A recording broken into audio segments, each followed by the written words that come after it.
Hello, my name's Jon Sermon. I'm a church leader based in the UK. I also have strong links with Uganda through a charity called Romans 111 Trust. And throughout this period of the COVID-19 pandemic, I'm recording these short messages in the hope of offering encouragement to people, whether here in the UK or indeed anywhere. And today I'm wanting to reflect on something that the nature of how we operate in the area where I'm a minister. I lead the local United Reformed Church and cooperate very strongly with the churches of other denominations, including a large group of Anglican churches who produce a monthly magazine. And so amongst the entries I submit would be news from sister churches, as they put it. And over yesterday and this morning, I was preparing my piece for that and concentrating on something from the Old Testament part of the Bible, a quite well-known quote where God is saying to the people, "If my people who are called by my name will humble themselves and pray and seek my face and turn from their wicked ways, I will hear from heaven and forgive them and heal their land." Now, that's an encouraging reference from the Bible we come back to again and again.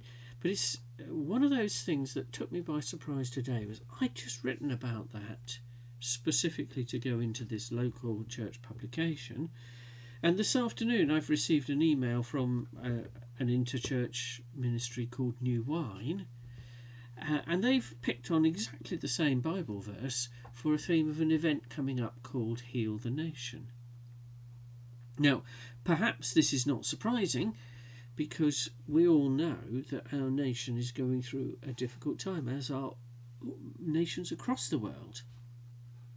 And the pandemic has taken its toll and continues to impede things and make life very difficult.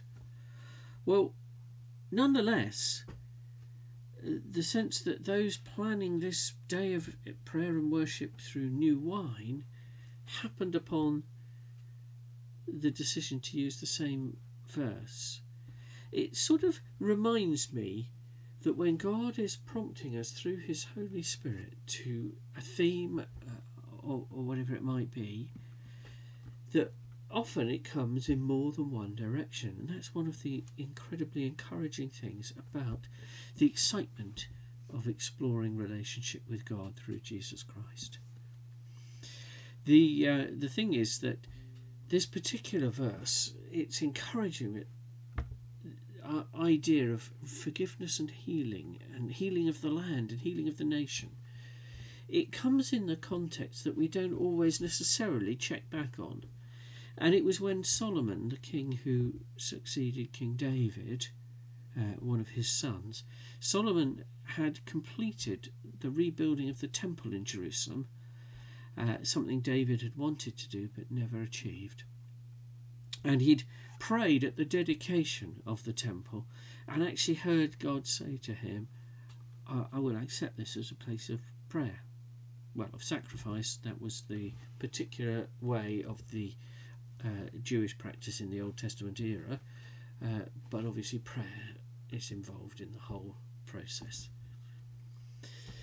But he went on to say, God said, the context of that promise, if my people will humble themselves and pray and so on, that came out of when I shut up the heavens and cause a drought so there's no rain, and or send pestilence or locusts to devour the land, then if you do this.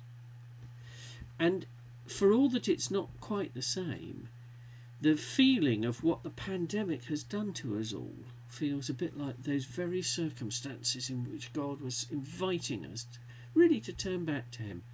And I want to pick out just one phrase in that: seek my face. We don't always know what it means, and particularly those who don't really know the Lord, but actually this sense of going deeper with God, actually inviting him to take us to a new level of connection and understanding our relationship with him. That's the sort of implication of seek my face. Today, I want to encourage you all that seeking God's face is available to us. It really is.